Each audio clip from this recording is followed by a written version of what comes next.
So I just want to invite both of you, as we just heard, to give some opening thoughts to get this conversation off the ground. And I think the question that makes the most sense to start with is just, what experiences have you had that make clear what the liberal arts mean, both to you and more broadly?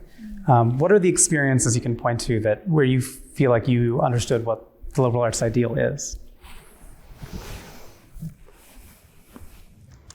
Well, I guess I can start. First, just thank you so much for this invitation. It's such a privilege to be here in such a very beautiful place.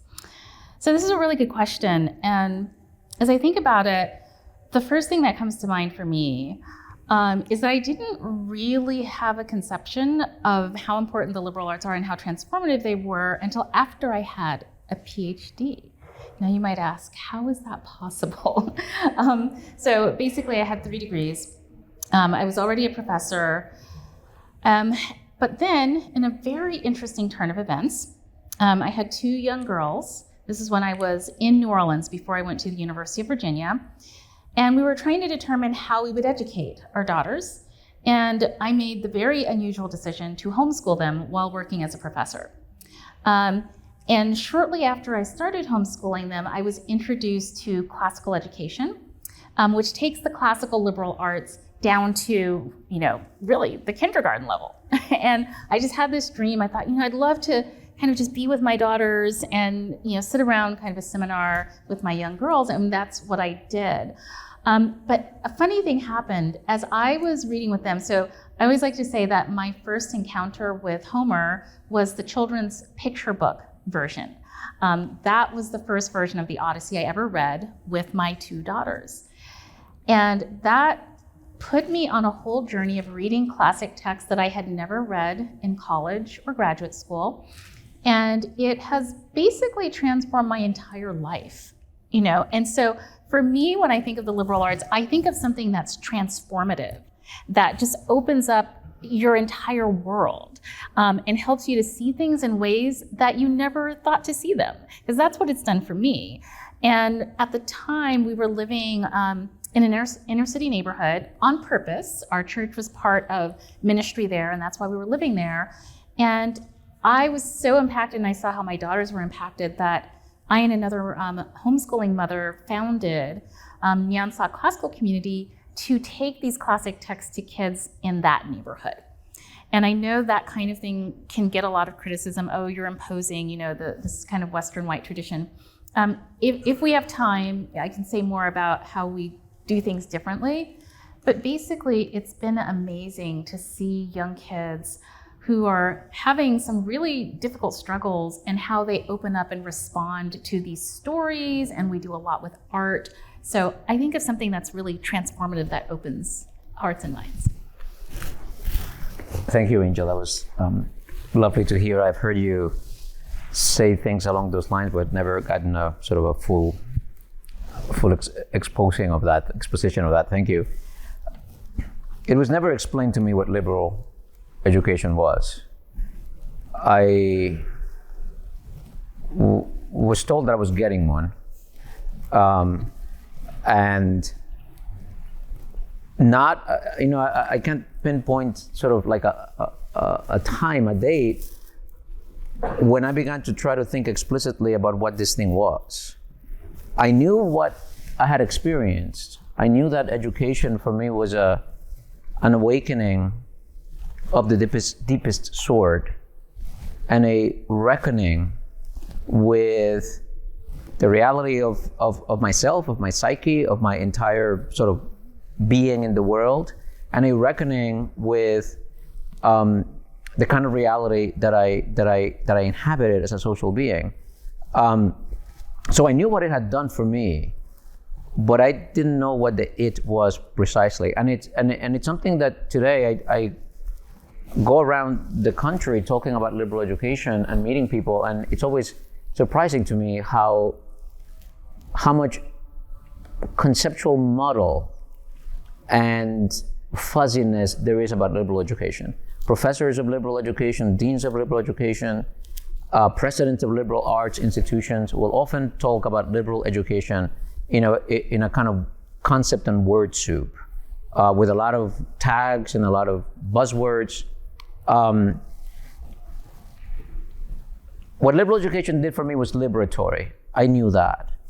And it is liberatory in a bunch of ways. And in our society, given that freedom is such a socially embedded concept, that we have like formalized freedom of speech and of movement, and even though many of us are bristling at the threats to many of those freedoms that we are either experiencing or being or feeling the threat of loss, we live in a remarkably free society, one of the freest societies in history.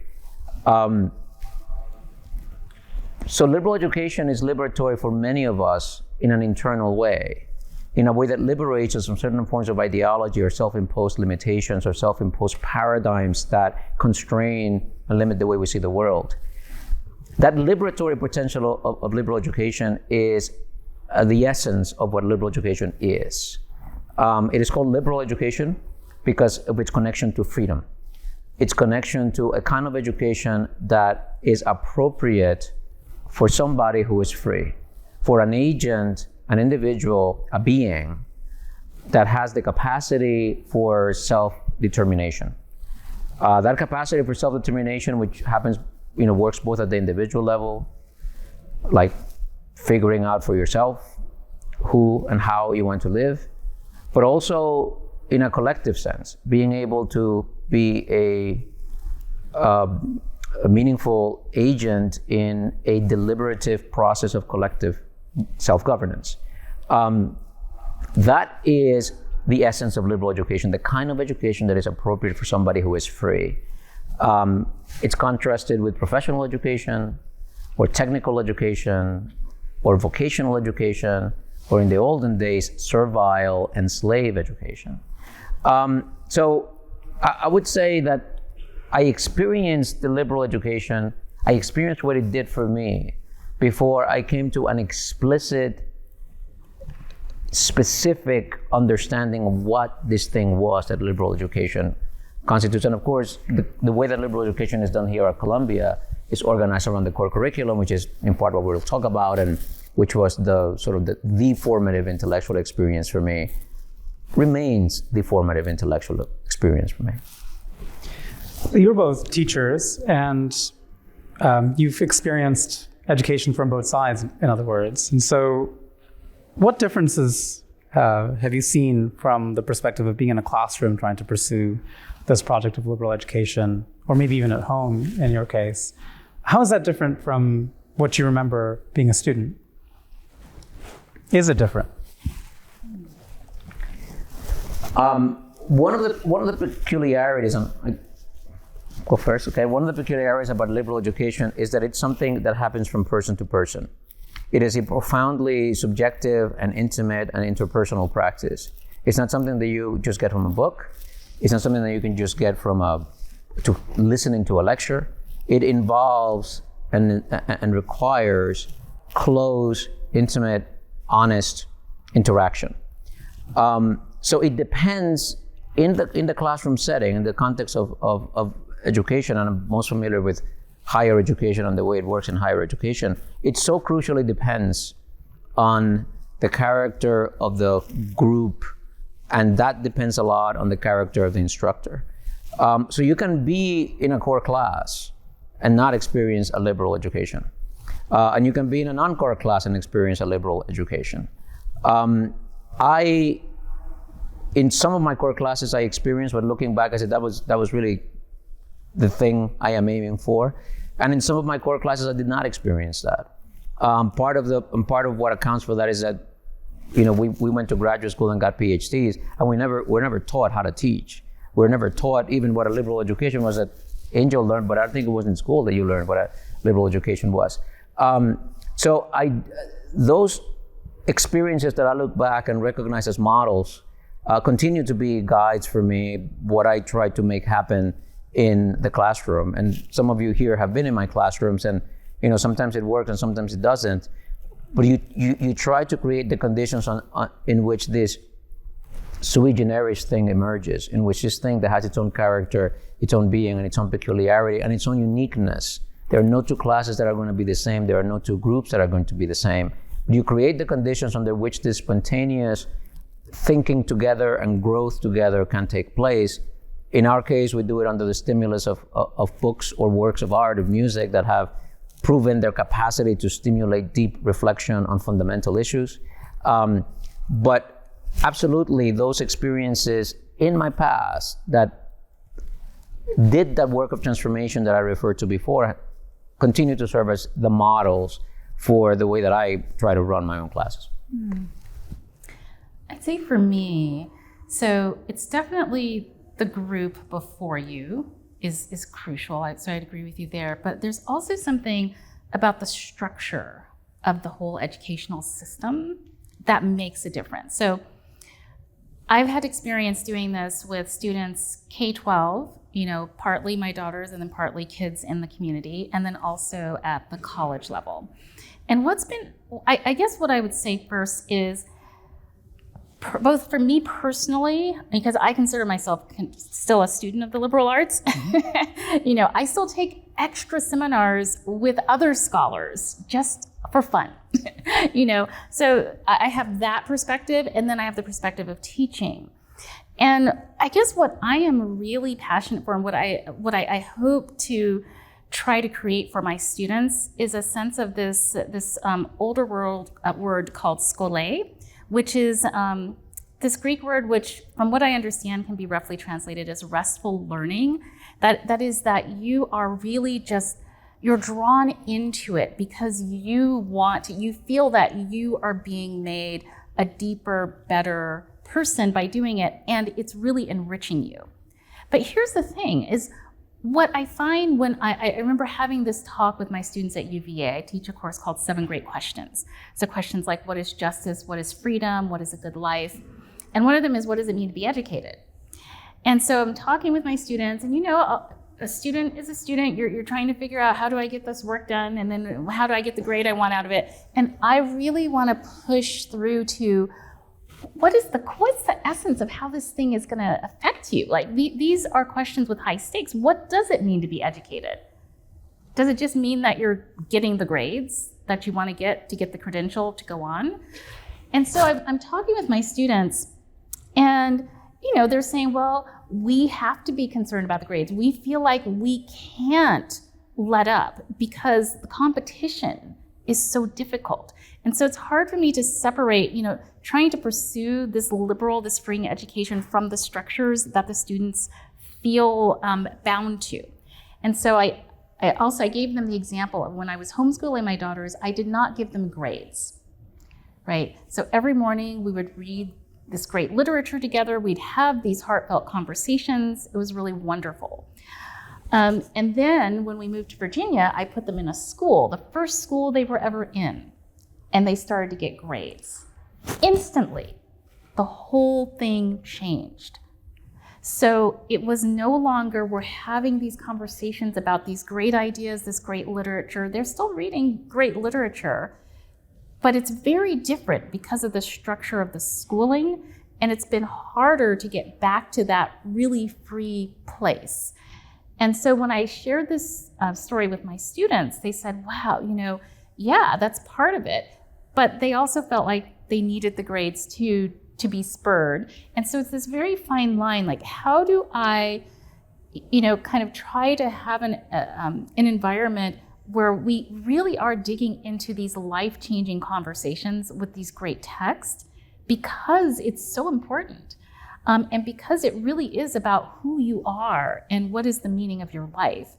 And how do we balance that against the very real pressures that students have? So that's what I think. Can I make a comment on that? Because it resonates so powerfully with my own experience, which is that grades are inimical to the project of liberal education. They are antagonistic and destructive of the project of liberal education.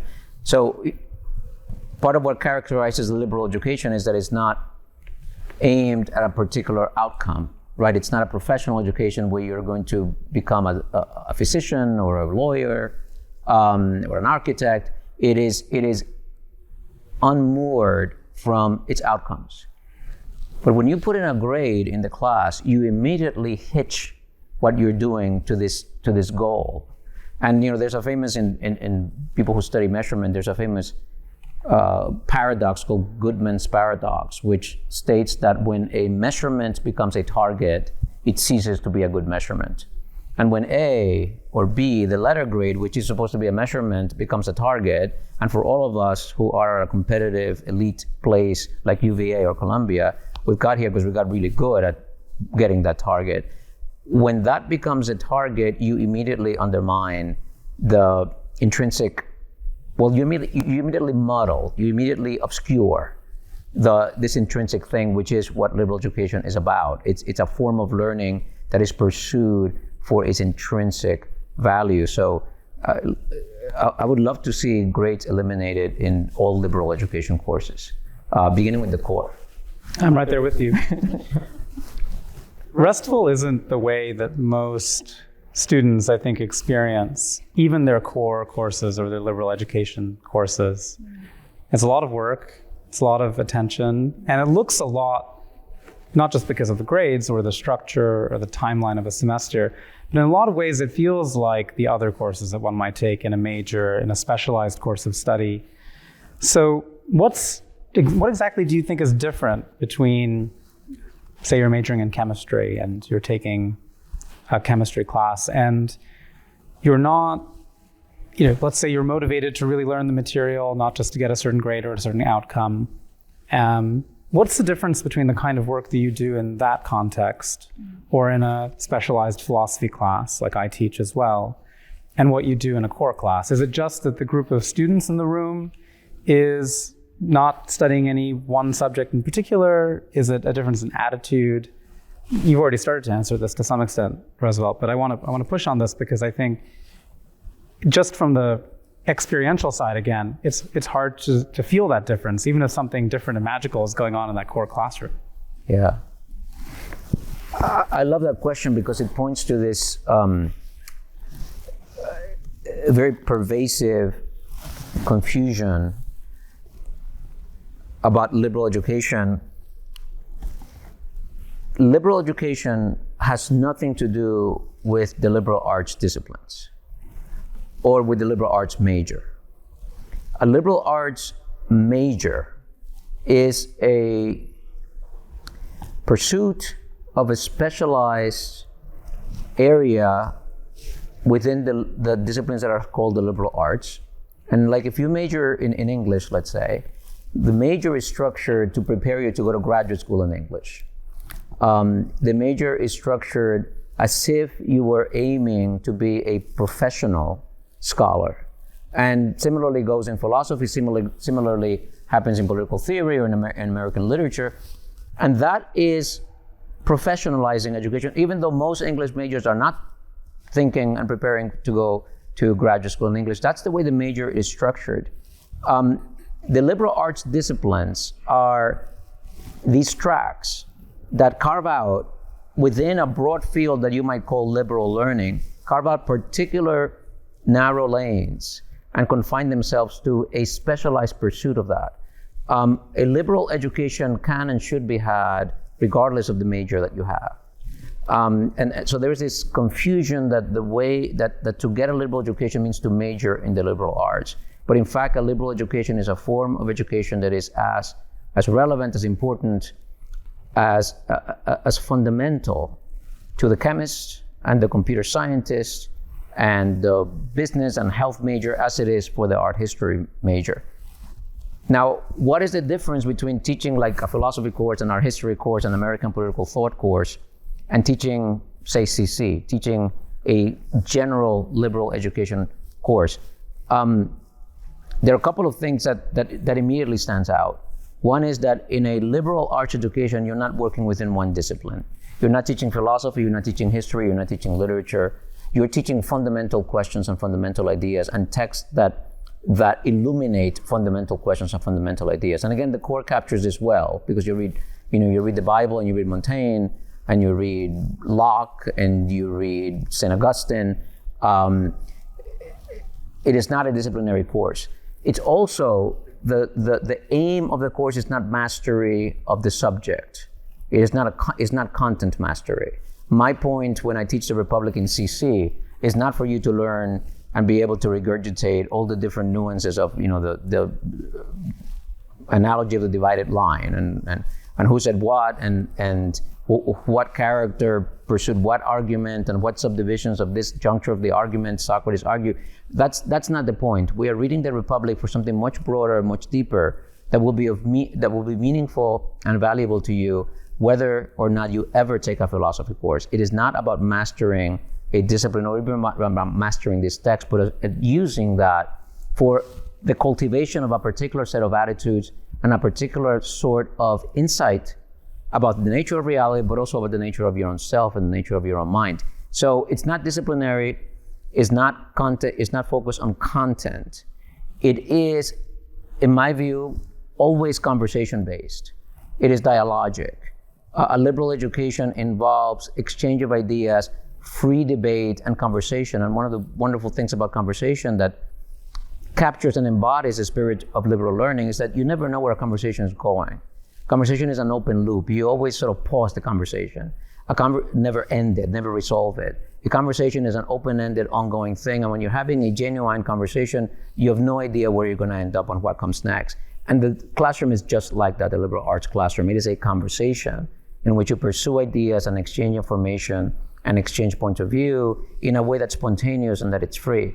So those are kind of some of the salient, I think, differences between a liberal education course and a non-liberal education course, even if that non-liberal education course is in a liberal art discipline.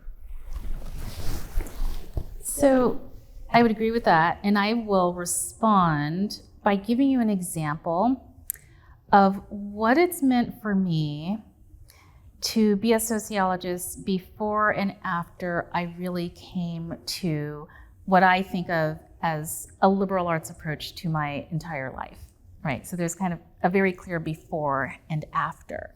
So all three of my degrees are in sociology. I have always cared very deeply about, how could we make the world a better place? And so if you know anything about sociology, you know that we study inequalities. So we are the field that looks at inequalities of race, class, and gender, that looks at how different kinds of social policies either do or don't help with people who are disadvantaged often.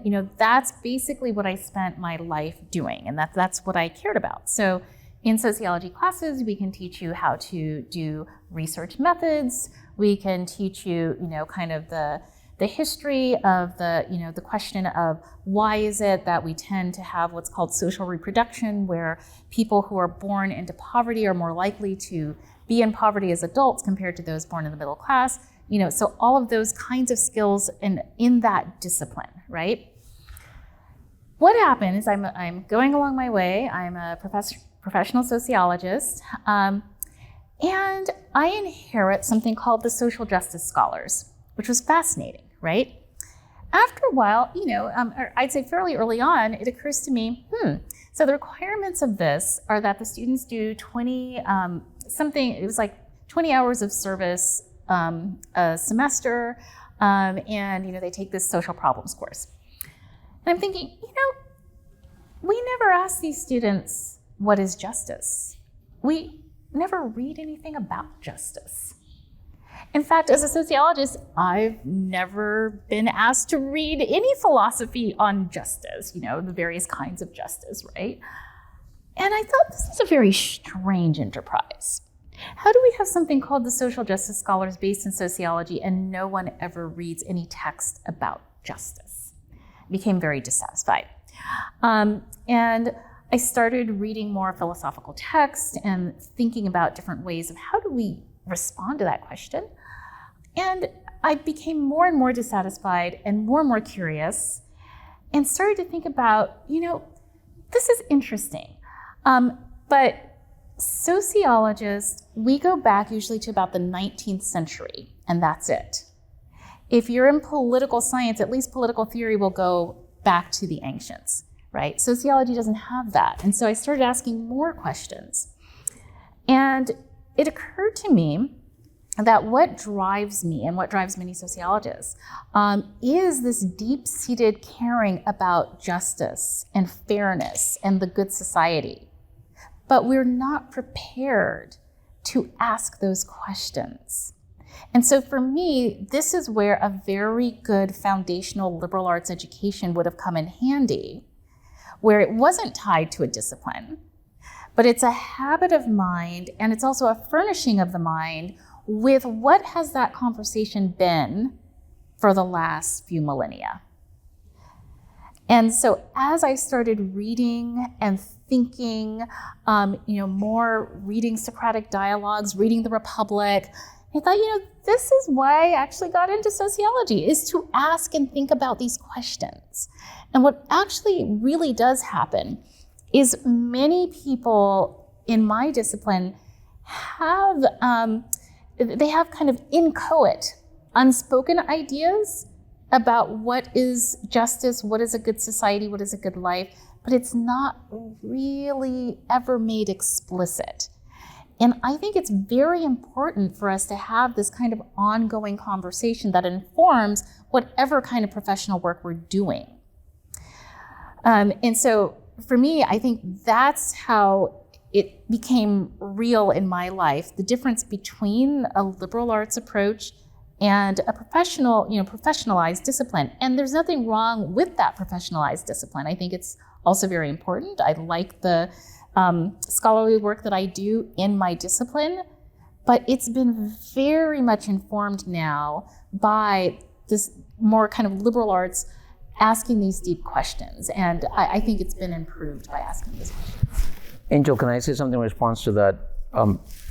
Because this example that you give of guiding this group of students and suddenly beginning to ask yourself what this thing was, justice, and then beginning to educate yourself in order to do that work of guiding that group better, highlights one other aspect of the liberal arts classroom and the liberal arts education project that's different than the disciplinary project. The teacher in a liberal arts classroom does not teach from the place of content expertise,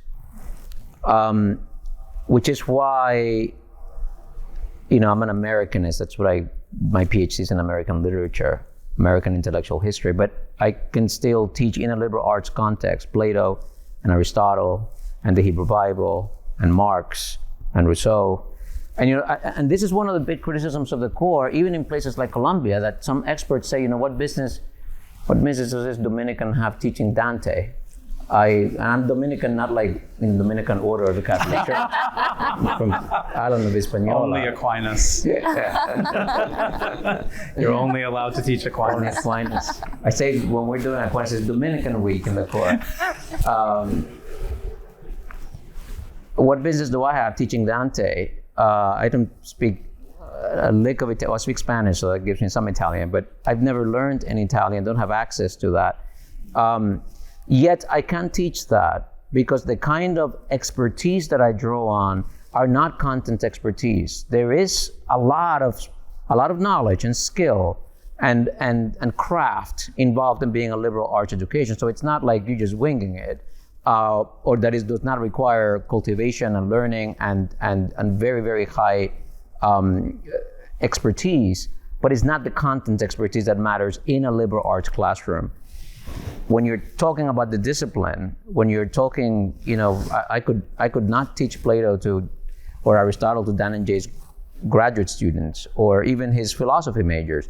That's because there you are in a different kind of project, and you do need to exercise and communicate this kind of subject expertise. So that's the other difference that I think is really, really important, that in a liberal arts classroom, the role of the instructor is not grounded or emerges from content expertise. I want to turn our conversation just a little bit. So it's the spring. I'm not teaching literature humanities right now. I will be next year, I think. But there's this experience that I have that from January to March, we're reading these texts that are written from a very explicitly religious perspective. We have Genesis in the fall, we have the Homeric epics and so on. But there's this march from the Gospels up to certainly through Augustine and onto Dante, that kind of arc of the course that is concerned with texts that have a religious perspective. What's the role of those kinds of texts in a liberal education? And if I may, what is it like teaching them as someone who has religious convictions yourself? It's a really good question. And I think we have a we have a peculiar tendency, I think, especially in the United States, with this idea of separation of church and state, right? And so there can be almost a kind of knee-jerk reaction against bringing anything faith-based in. But I think the problem is that humans are more than the material, right? We are also inherently spiritual, I would argue, is that we're inherently spiritual beings, that is. And just because one doesn't follow any kind of faith tradition at all doesn't mean that one is not also a spiritual being, which means that we have longings for meaning. We want to know why we're here. We want to know what it's all about. And you don't need to be in any particular kind of religious faith to have those longings. And I think particularly young people are asking those questions. Who am I? Why am I here? What is the purpose of my life? What kind of meaning is there to all of this, what I'm doing? And I think that religious traditions give us guides to try to figure that out. Now for me, yes, I'm a committed Christian and have been for a very long time. And Christian faculty often have this question, do I say anything about being a Christian or do I not say anything? And so I have chosen, I don't know what the line is, so I don't keep it a secret, but I also don't hang a sign out. So it's somewhere in between. And so often it will come out very naturally in examples that I might give in class or conversations. There's a course that I've created called Freedom and Flourishing in Political and Social Thought, where we start with Plato and we end in the 20th century asking these questions: what is flourishing or happiness, and what is freedom? And so we're doing a similar kind of thing. I do have them read Dante and Augustine and so on. But I do make it clear to them, because the majority of my students are not Christians, are not particularly, religious. And I make it really clear that we're reading this because in order for you to really understand what's happened in Western culture, there really is no way to understand it without reading these kinds of texts. And in order for you to really understand how stunning modernity has been, when we get to, say, Descartes, in order for you to really appreciate it, you do need to read these Christian texts so that you can understand. And then even the ancients who were not Christian, who had vastly different understanding of, and a spiritually based understanding. So I think it's very important because this has been part of the human condition as long as we have been human. And so one might decide, okay, I have, learned about these different traditions and I'm deciding that that's not for me. But at least one has had exposure. And so I think it's just a matter of, because we are humans and I believe we are very spiritual, we're going to be asking those questions. And so why not explore traditions that have tried to provide answers to those questions? But the other part of it, and the reason that I don't hide being a Christian, is I also think it's really important to encounter people who are, to the best of their ability, trying to live out in a robust way a particular religious tradition. Because after all, reading is only going to get you so far, right?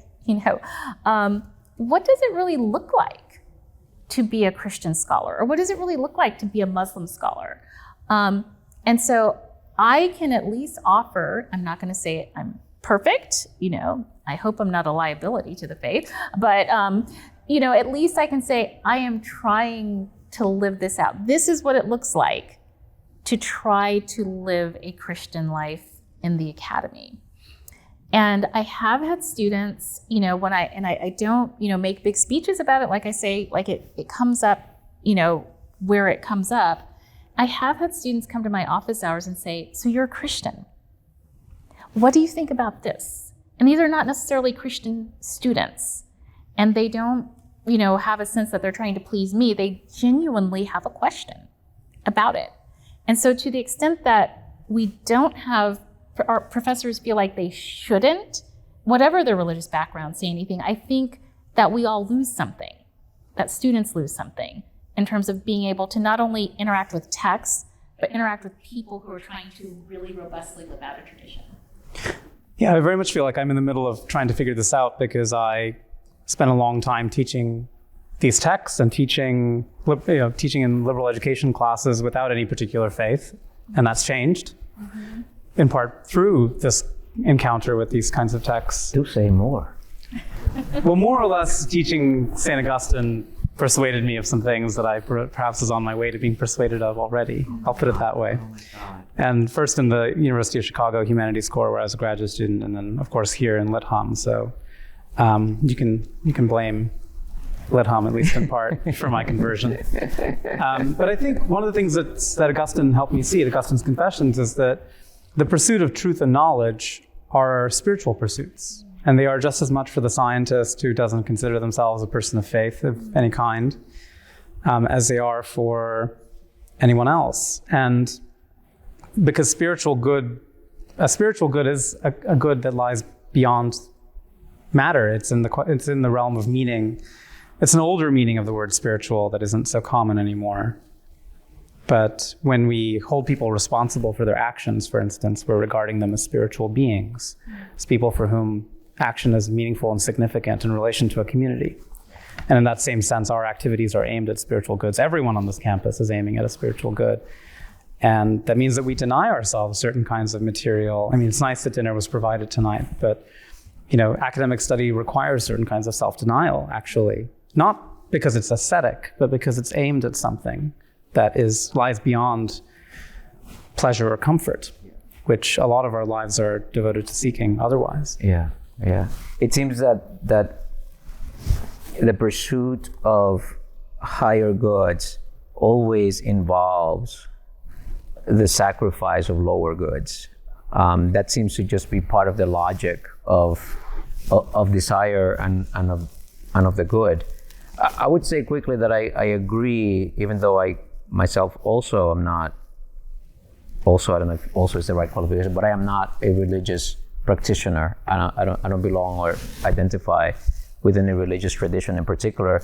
Although I do think of myself as a spiritually engaged and you might say a spiritual person, somebody who takes his spirituality very seriously and who lives a life that tries to cultivate a spiritual dimension it's quite central to my conception of what a good life looks like for me. Religious texts, apart from that, I think are quite fundamental to a liberal education project. I think, and again, this is debatable, that the most efficacious way, the most effective way of pursuing a liberal education involves the examination of texts or works of major cultural significance and of major historical significance, that we can encounter the roots, the foundations, the antecedents to our contemporary life by looking at these texts that have shaped and that have influenced that contemporary reality in which we live. So I have a tendency in the way I think about liberal education to favor ancient texts, to think that ancient texts are of particular value, of particular significance to that project of liberal education. And among the ancient texts, there are always going to be this very powerful major founding texts of the world religions. And in whatever tradition you do that, in Christian or Jewish or Muslim or Confucian or Hindu, you're going to have those foundational texts that are religious, that raise the fundamental questions, and in a large sense have given us the vocabulary and the categories through which to process our social lives and our political lives, so that our politics, our laws, our norms in society are deeply rooted in this soil. And we cannot understand, and I think, and relate to that contemporary world in the richest way without access to those fundamental texts and roots, many of which are from come from religious traditions. So we're getting near the end of the presentation part of this, and we'll get to questions from the floor and responses soon. But I wanted to conclude by acknowledging something of the elephant in the room, which is that this is clearly a moment of crisis on this campus. In higher education more broadly, the value of universities is under attack in a way that I can't remember in my life, in my adult life certainly. And liberal education is more broadly an unpopular project because it isn't easily measured. Its outcomes are not easily measured. And so it is criticized for being irrelevant very often, not relevant to the job success of the graduates of universities. And even here, one of the last bastions of a core curriculum, it doesn't seem obvious to me that it will last forever. So a question I have for both of you is, what do you see happening in the future? What do you hope will happen? What are you worried about? And do you think that a liberal education has anything to say to help us in confronting this crisis? I leave the hard ones to Angel I know, first. I was just going to say, wow. Goodness. I can't say what's going to happen.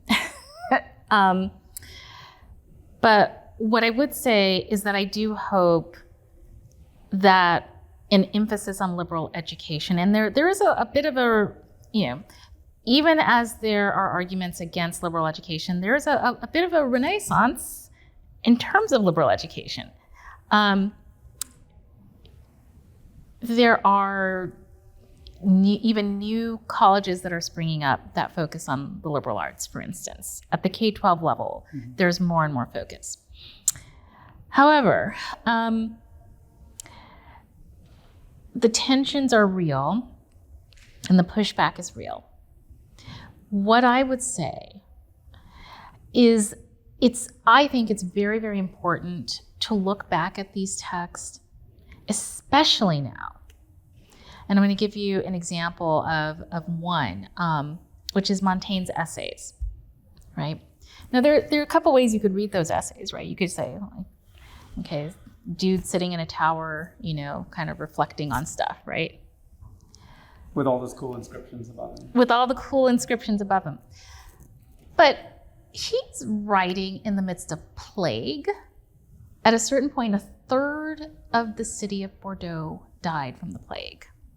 Massacres of thousands, maybe even into the, tens of thousands of Protestants. I mean, talk about just complete, kind of uproar, catastrophe, destruction, sickness, death, war. And you could ask legitimately, why did he take the time to write these essays? I think partly it's that, again, we have an innate need to make meaning, to try to figure out how to move through the world, especially in times like that. And for me, it's really important, I think, to our sanity to know that people have gone through times as bad or worse than what we are going through right now. Otherwise, when we have a relentlessly kind of presentist approach, which is what I think we're left with when we don't take this more robust liberal arts approach, and we're not, I think it's important that we do have carefully curated text. When we don't have that, it's very easy to just focus on the very superficial and to react. Whereas having those texts with many people many of them were writing at the edge of disaster. Augustine, the sack of Rome, right? If you look at Benedict, and Benedict's rule, which I don't think is in the core, but he's also writing in the ruins of the Roman Empire, right?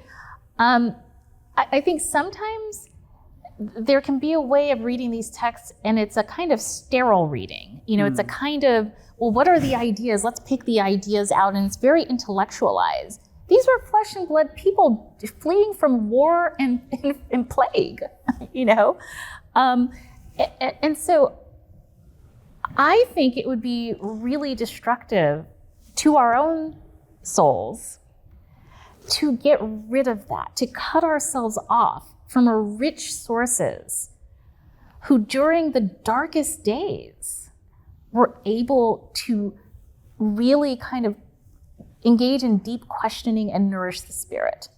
And so for me, I find that incredibly sustaining. That doesn't mean everything's going to be rosy, but it does mean it is quite possible that we will come through this, even as dark as it is now. And we might be able to leave something for others to sustain them in the future during very dark times.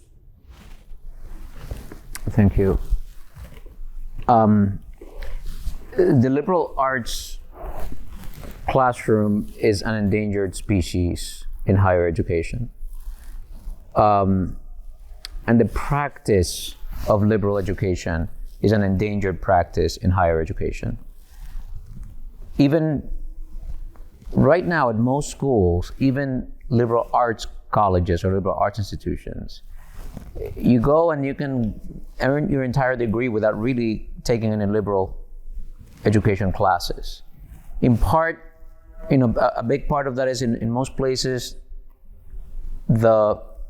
instead of having a core the way Columbia College has, what you have is a set of distribution requirements where you take 3 courses in the humanities and 2 in the social sciences and 1 in quantitative sciences, and this kind of prescription that sends you into disciplinary courses. Some of them are lecture courses where you master and show mastery of a very specific kind of content, and that's what you get graded on. So the practice of liberal education is endangered. There are no incentives professionally for a faculty member to dedicate much time to this non-discipline. Your tenure, your job, your hiring, that's in your discipline. You have to show excellence and mastery and promise in the discipline. So there are not institutional and professional incentives for true liberal education, which is why things like the core are always imperiled. There's always so many institutional pressures, budgetary pressures, ideological pressures, disciplinary pressures to eliminate or dilute the kind of thing that the core curriculum is. It's quite unique. I fear that liberal education will continue to contract. I don't think that it will disappear, but I fear, and I am dedicated to pushing against this trend of liberal education again becoming the province of the elite, privileged few, which was the way that higher education, which used to be mainly liberal education in the olden days, it was just for the elite. And my biggest concern in higher education when I look out on the horizon is that there is a social elite, a privileged class that I think understands the value of a liberal education and will continue to send their children and pay for a kind of curated, artisanal, personal, intense kind of liberal education. And that for the rest of the population, we are going to have technical, vocational, pre-professional education, much of it online. And that I see as a mortal threat to our democracy. You cannot have a democracy in which a liberal education is only the province of a social elite. You can have an aristocracy that way, but you cannot have a democracy. And it seems to me a responsibility of our democratic form of life to provide and make accessible liberal education at a universal level. That is to provide liberal education, not for the privileged few, but for everybody. Thank you both so much.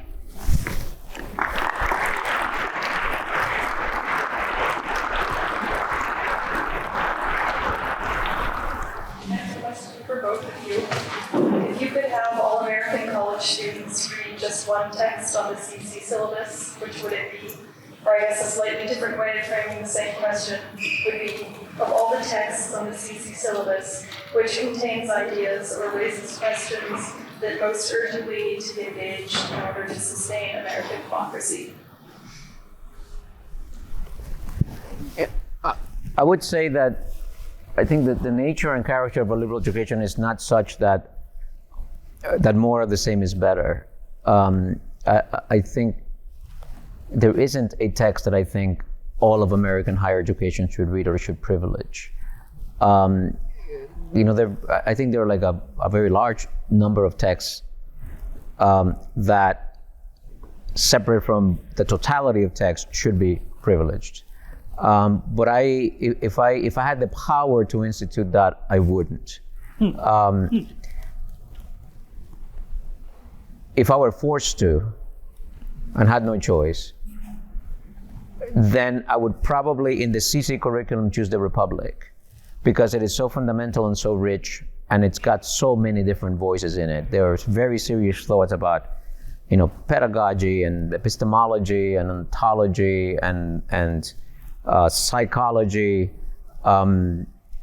politics, obviously, because of the richness and complexity and just like girth of that text. If I were forced, I would choose that. But I don't.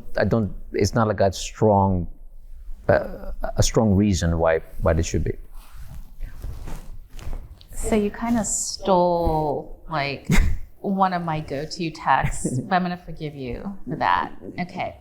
So if I had to do that, particularly given where we are right now and the many struggles that we're having in a very kind of polarized political environment, I would choose Souls of Black Folk by W.E.B. Du Bois, because I think it gives us a lot of background on who we are as Americans, and because the 250th is coming up next year, and we are in the grips of a very polarized situation that partly has to do with race and issues that we have not resolved around race. And Du Bois he's so beautifully rendered, his analysis, his writing,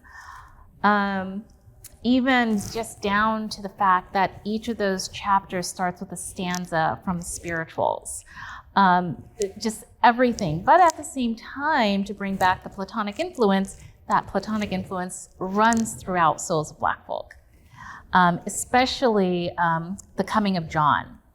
If anyone, I won't spoil it for you, but there's a vast, very much a Platonic influence throughout Du Bois, and so I'd get some of my Platonic influence there that Dr. Montás stole away from me, and I think it would apply very, very much to what we're grappling with right now. Hi. One of the things that really fascinates and concerns me is just the digitization and the technology and this world that we now live in that is marked by media consumption, and for me, for a while, social media, and I often read articles about attention spans and reading comprehension kind of dropping amongst students, and I'm wondering what your thoughts are on, especially as teachers in liberal education. Have you noticed a shift in your students? Have you noticed a shift in your own engagement? What does that what challenges does our current modern and highly technologified world pose to liberal education, and perhaps what unique opportunities also arise? I don't know, I tend to be quite tech pessimist, but open to some optimism as well. I think that's it. Yeah, this is one of my great worries, especially having 2 teenage daughters. I think about this a lot, and teaching college students who are dealing with this as well. I think it's a very serious issue, and I'm not sure that we really grasp how serious it is. It's one of these kinds of insidious things where you're not always aware how much it's working on your mind against your attention span, how it's seducing you. I think about Odysseus and the sirens, right? It's kind of always luring you over to the shoals, the social media, the digital media.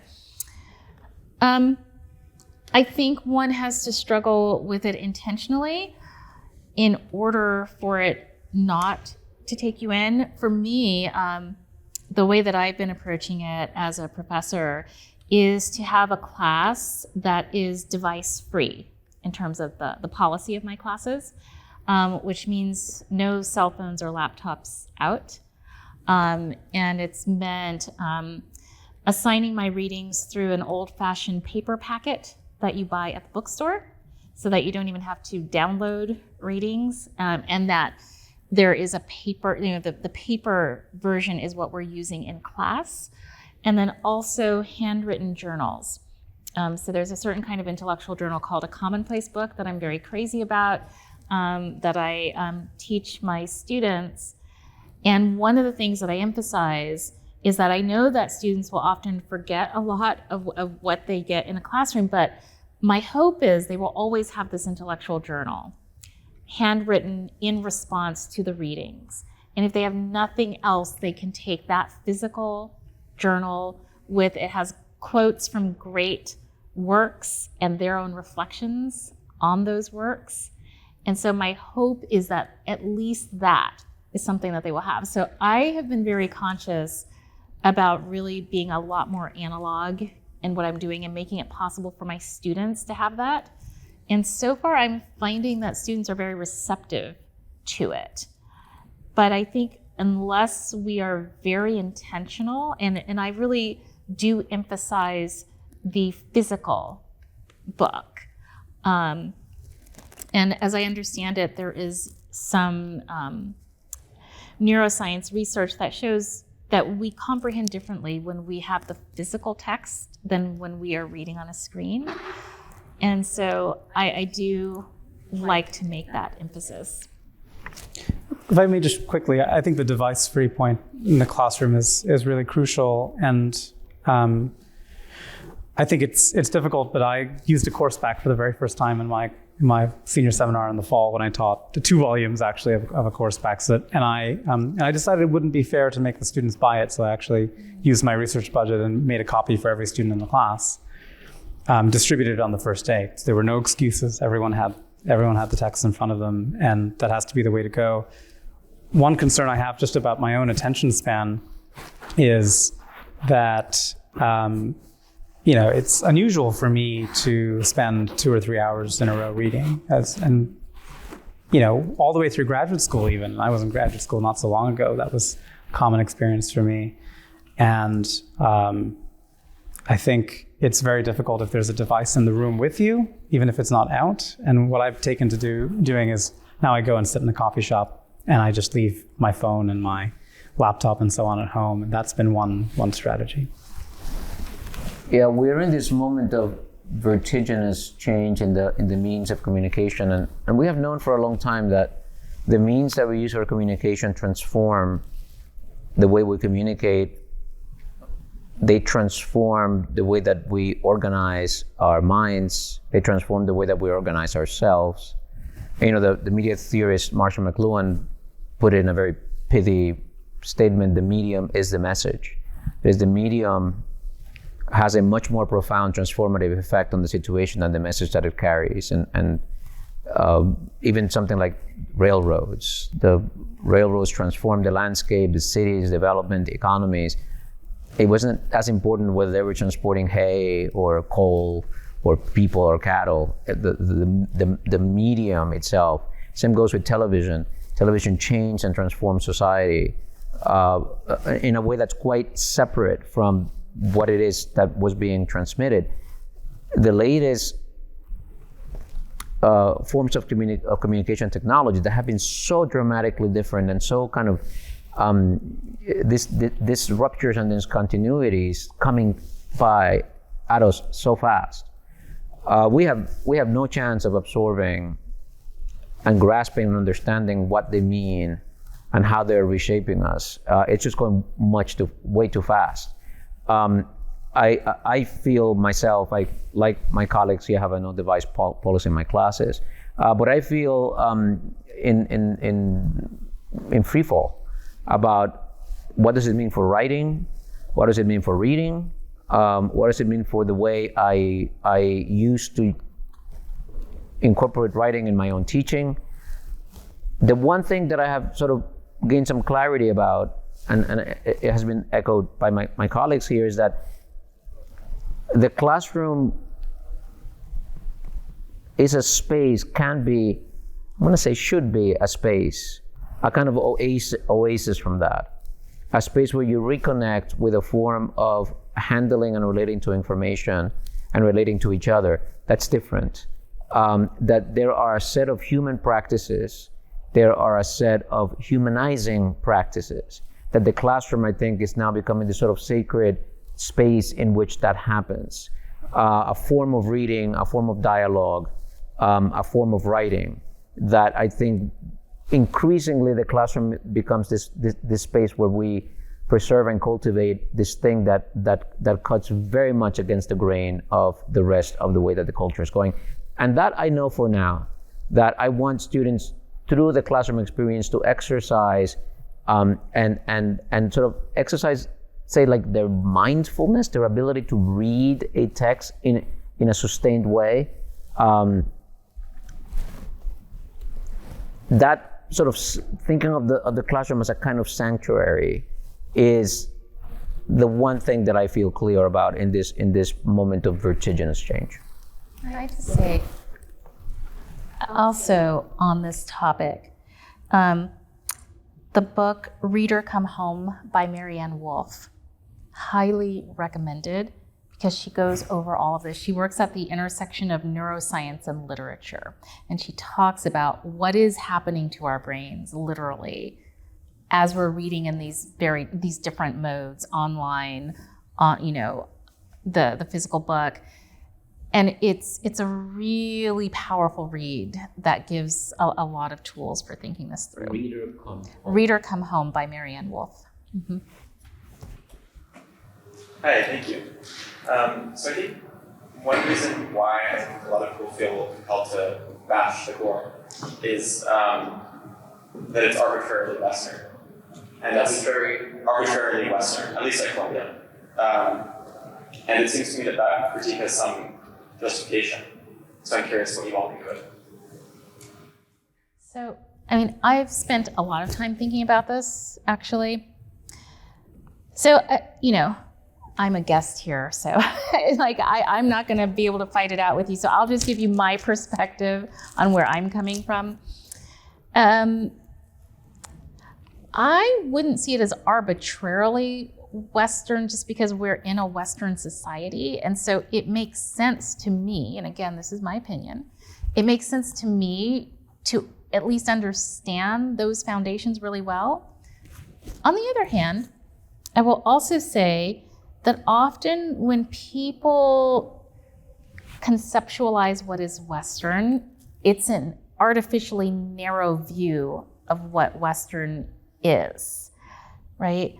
And so when I do this in my own teaching and in the classical education nonprofit that I run, which works quite a lot with Black and Brown students, the way that we conceptualize this is we think of the crossroads, the Mediterranean crossroads, right? When we're looking at the ancient world and the medieval world, it's really quite diverse. The threads there are quite diverse.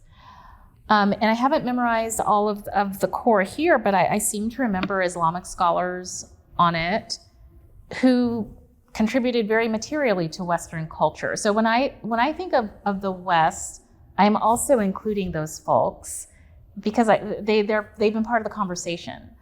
And there are aspects, there are so many diverse threads, and it's not always done this way, but I do it this way anyway, I would say. There are so many diverse threads that are already in there. For instance, I have had students tell me,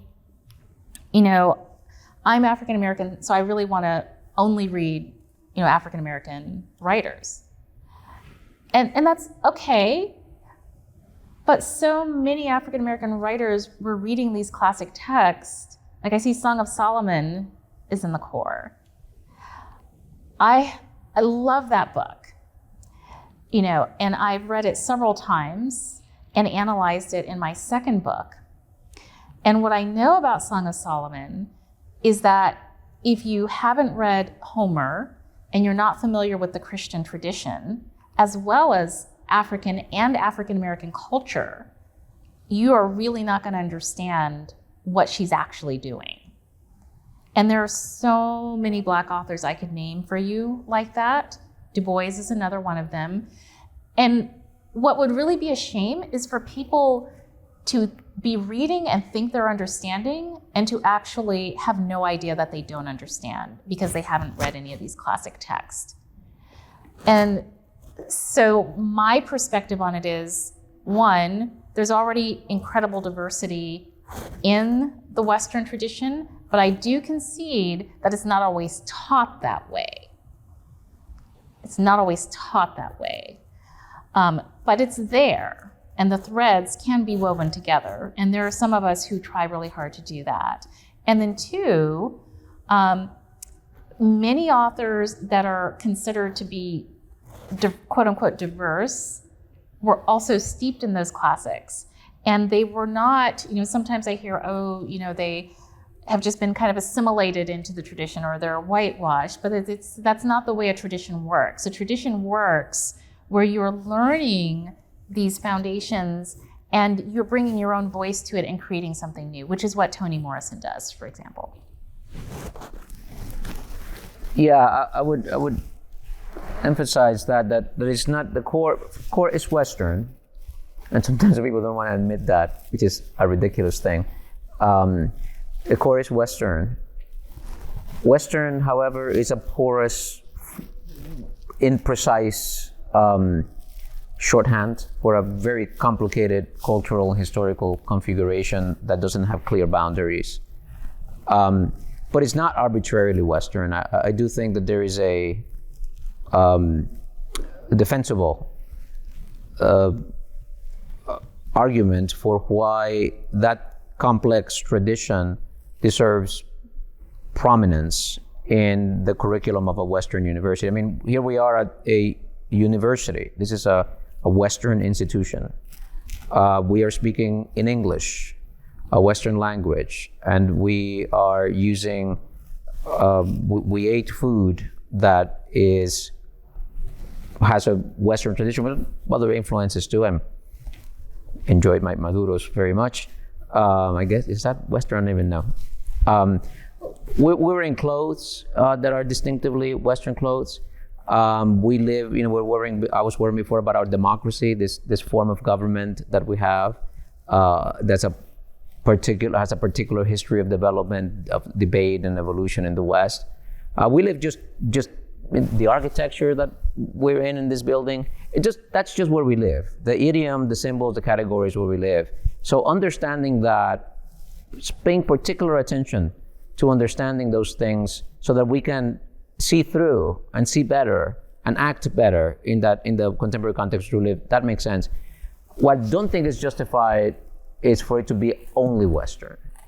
And the reason why it is only Western at Columbia is because when the core was put together, that was just a self-evidently undebated thing that this is a thing that makes sense. Columbia has tried to plug that hole by various curricular innovations that have been mainly linguistic innovations in the way that the catalog gets described.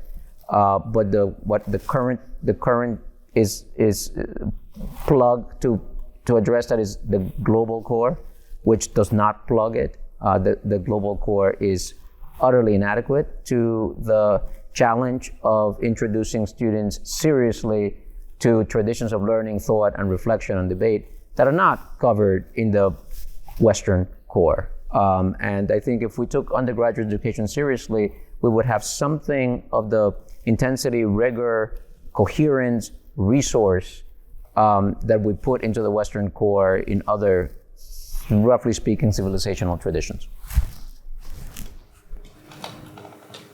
Hi, my name is Natalie. Thank you so much for being here. My question is about, I appreciate your definition of like the liberal education as being appropriate for a free being.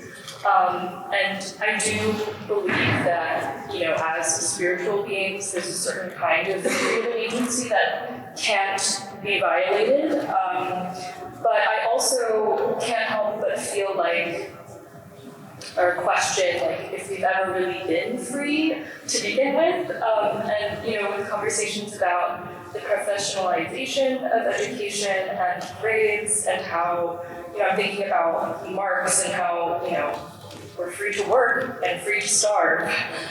And increasingly, education is seen as a sort of jumping off point towards social mobility and, within a capitalist society. And so, I was just wondering about how you think about, balancing those tensions and what freedom, really means. And that's definitely something that we ask in CC.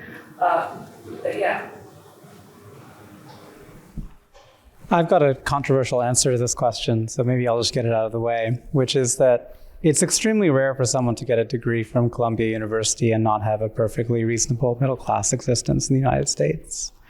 And so it's only if you're pursuing an extreme degree of material possessions or social status that you really have to put thoughts of a liberal education out of your mind.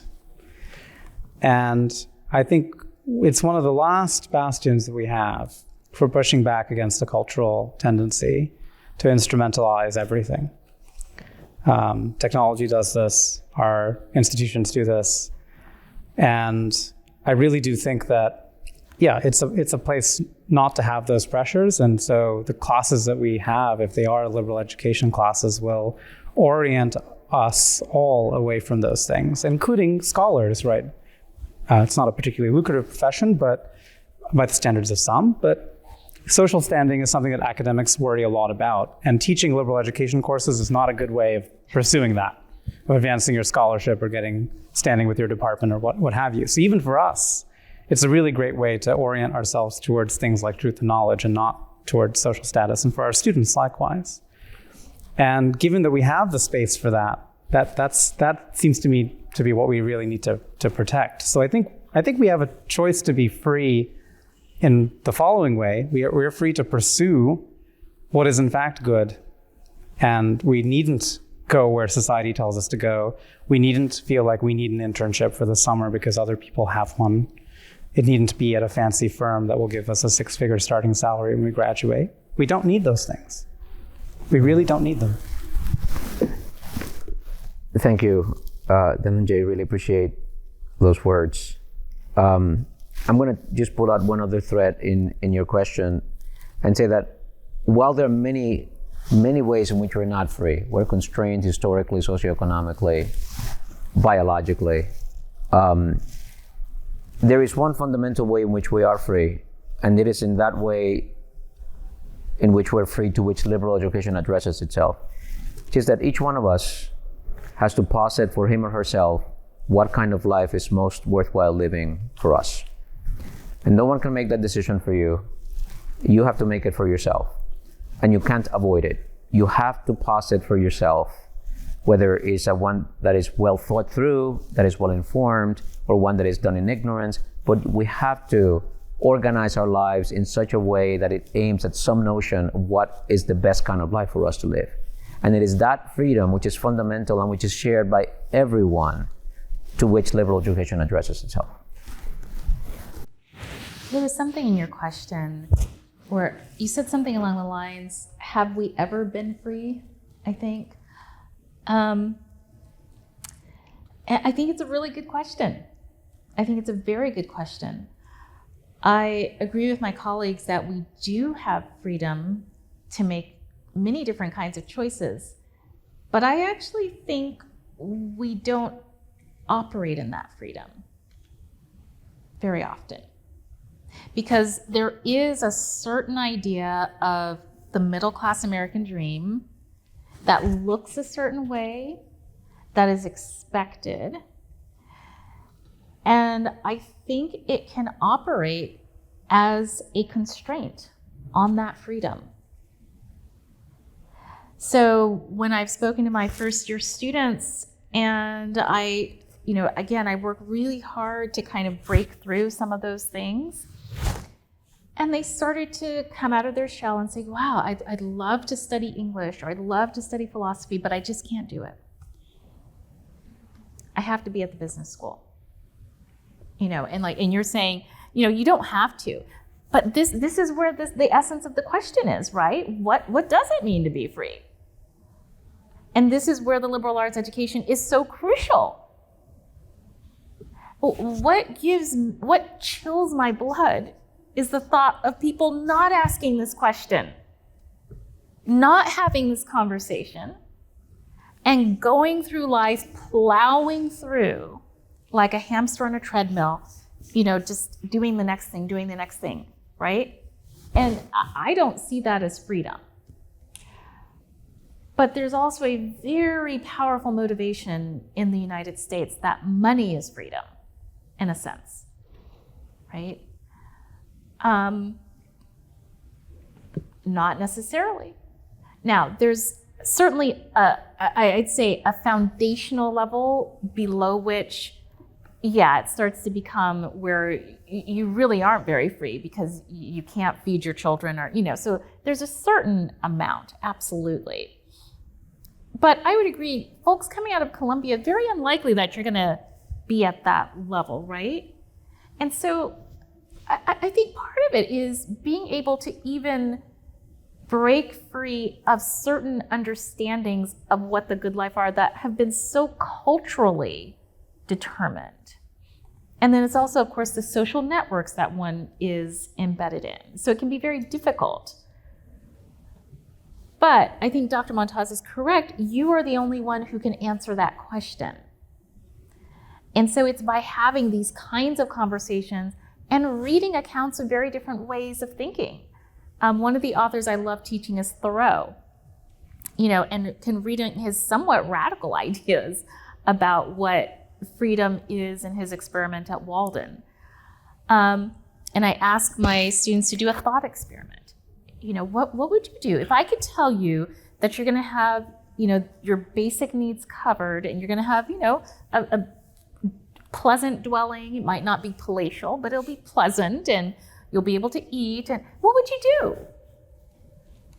And I get the most fascinating responses. And it's very freeing in that moment as a thought experiment, and then the chains seem to come back.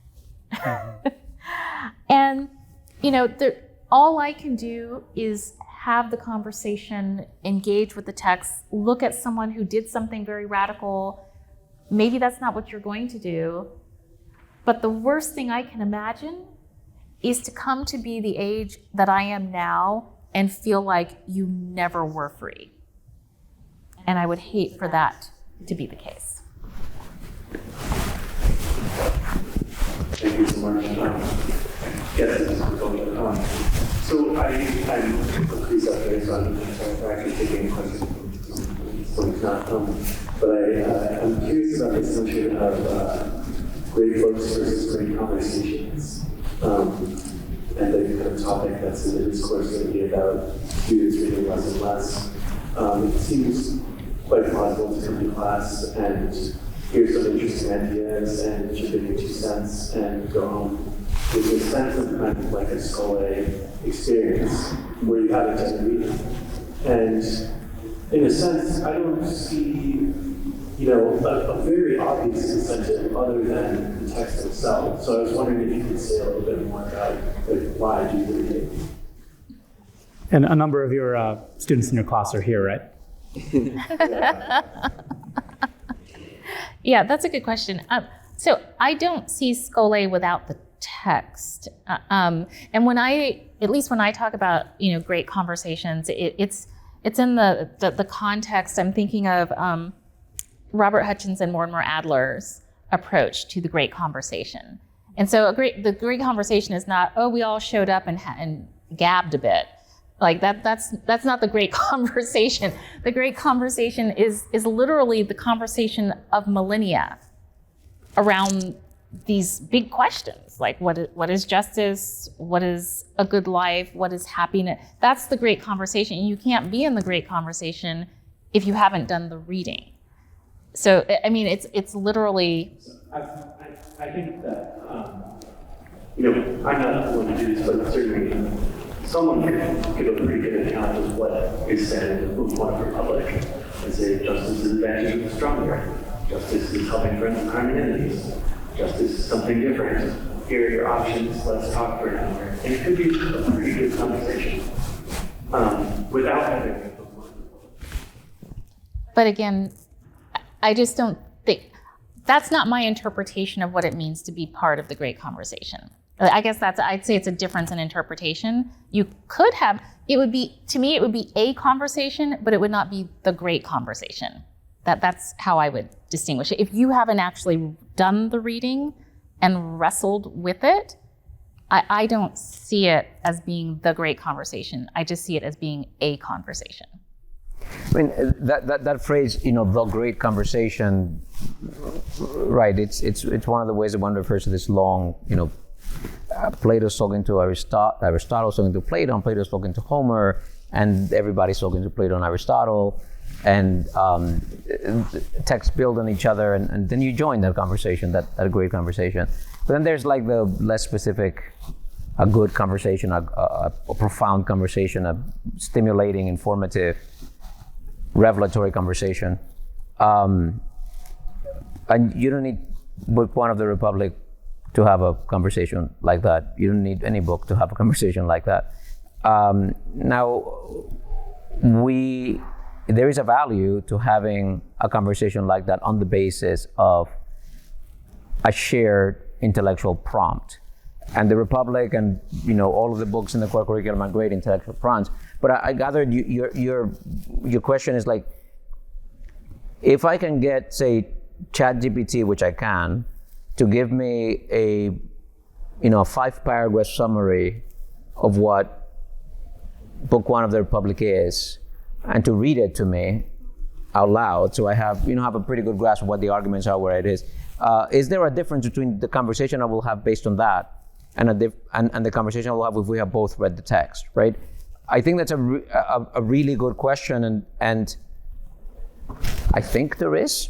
I think that there is an intrinsic value in the experience of grappling with the text, the experience, it's almost magical, of being able to think the thoughts that Plato thought. Reading is this activity whose analogy is not, it's like reading if ChatGPT is reading out loud to me those 5 paragraphs, and after the first sentence I walk away from the room, but it keeps going, it's not reading. Reading is something like what a musician does when they read a score. You take a violin or a piano or some instrument and you read a score, and that music, you bring it to life, you animate it, you incarnate it, you channel it. You become a kind of medium for this thing to enter the world again and to become a real thing. And that's what reading is. When you enter that dialogue, Plato's thoughts come back to life. They are animated again. They are incarnated again. And I think that there is a very powerful, valuable aspect to that experience? I think we have to ask that question anew. I think that this question would not have been asked when I was an undergraduate. It would not make sense. But now I think we need to ask it anew. What is the future of that practice? Is that practice continue to be relevant? And does the value that it has, which we might easily agree that there is some value, is that valuable still valuable? That is that valuable, is that value still worth asking a student to give me 3 hours of their week to do that exercise? I would like to think that it is, but I think that we have to ask that question anew and investigate it anew. And I don't know the answer to that question with the new investigation and the new communication environment in which we live. If we could just add one thing to that, I think reading, like writing, is an interpretive activity, like having the conversation in the classroom. And it's an excellent preparation because there's a kind of continuity between the many voices that are in these texts and the many voices we hear in the classroom. If the text were just a vessel for a set of ideas, that would be one thing. But the wonderful thing is about a text like The Republic is that there are many ideas there. And in the later texts, there are many voices, including resonances with past texts. And so that provides a kind of chorality or polyphonic character to the great texts that makes them worth actually preparing with so that you can really have that conversation in the room.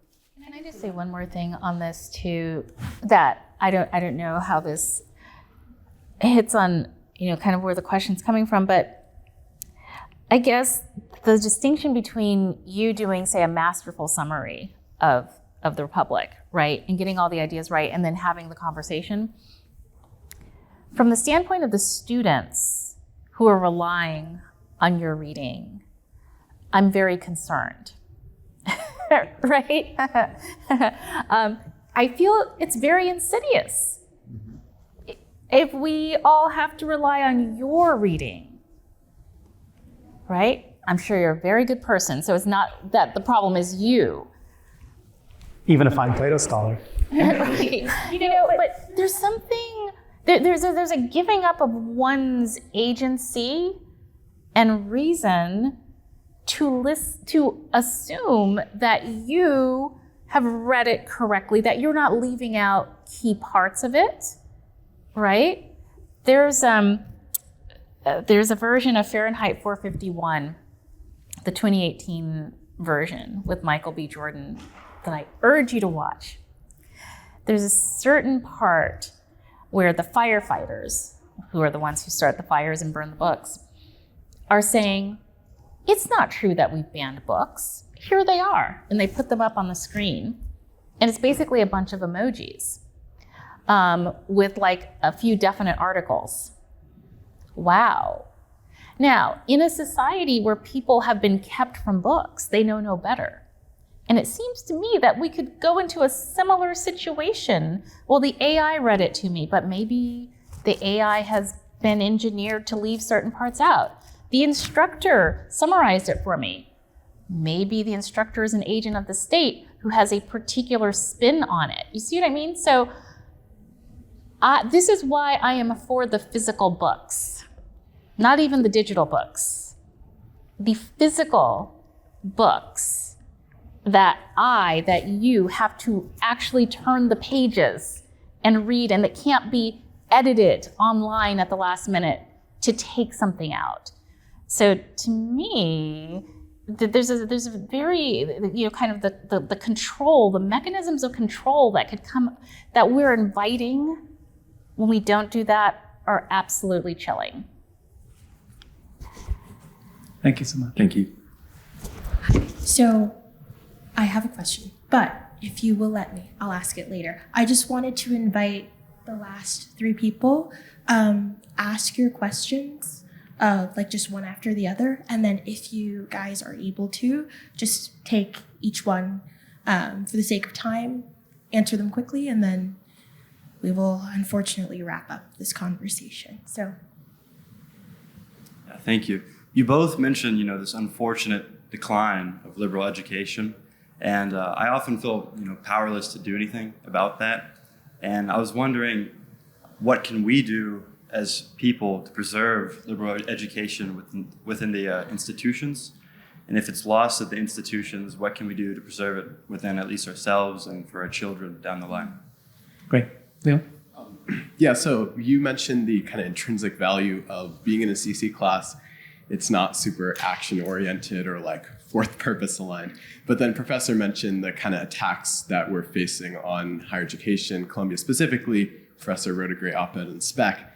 Do you think there's a tension between the inward-facing nature of the liberal arts? And do you think professors should be more activisty in kind of defending this? Okay, and last one. Thank you. Mine's similar to Bo. If I were the average student at a college in the US, 60% chance that I graduate, state school, probably just GPT'd my homework, where do you even begin to talk to me and show me that this is a right way to take the education? Thank you. Pick one.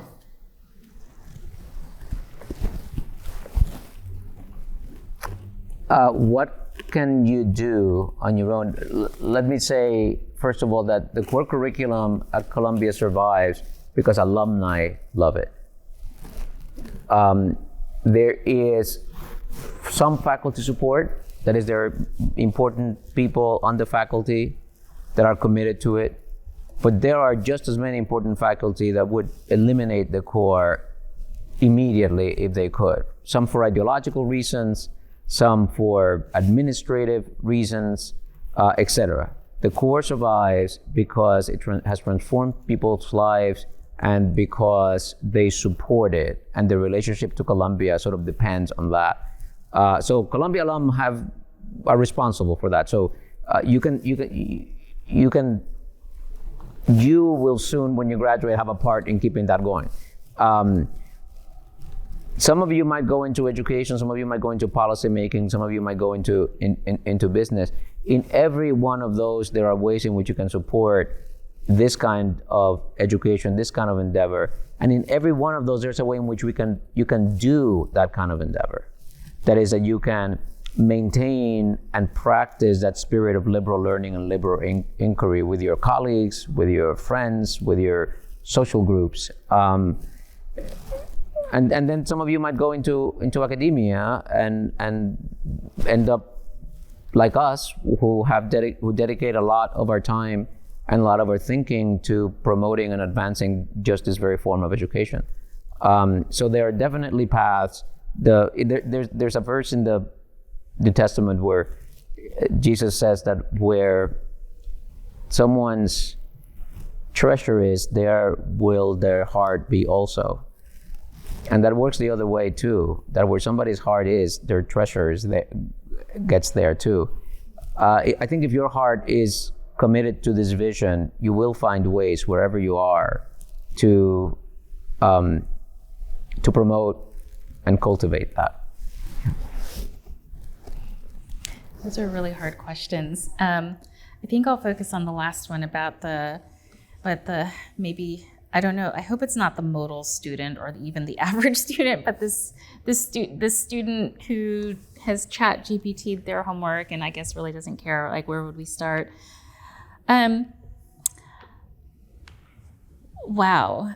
I think, and this is just a guess, I don't know if it would work, but I think my inclination would be to invite them to a conversation, probably with low-hanging fruit, and a version of, so when we were just talking about conversation and reading and so on, there's a version that I do that is a kind of introduction, kind of a teaser, if you call it. It's called a colloquy, and you select a really meaty quote, just one quote, maybe 2 or 3 sentences, and it's a thought-provoking quote from a great text. And I have students read it. I do what I call tea and colloquy. So I invite them with tea and ply them with cookies and other nice things. And we just have this quote. You don't have to do any advanced reading. But that quote is an entree into these very deep questions.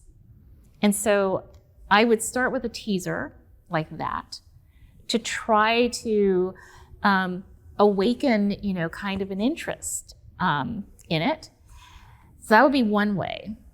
And another way would be, I did a really fun session with some students, and I'd say these were students who were not particularly resistant, but I think it could work with more resistant students, where I did a combination of social theory and science fiction, with The Matrix and Fahrenheit 451 interspersed with social theory that showed, kind of what happens when we become the kind of society that doesn't think for ourselves.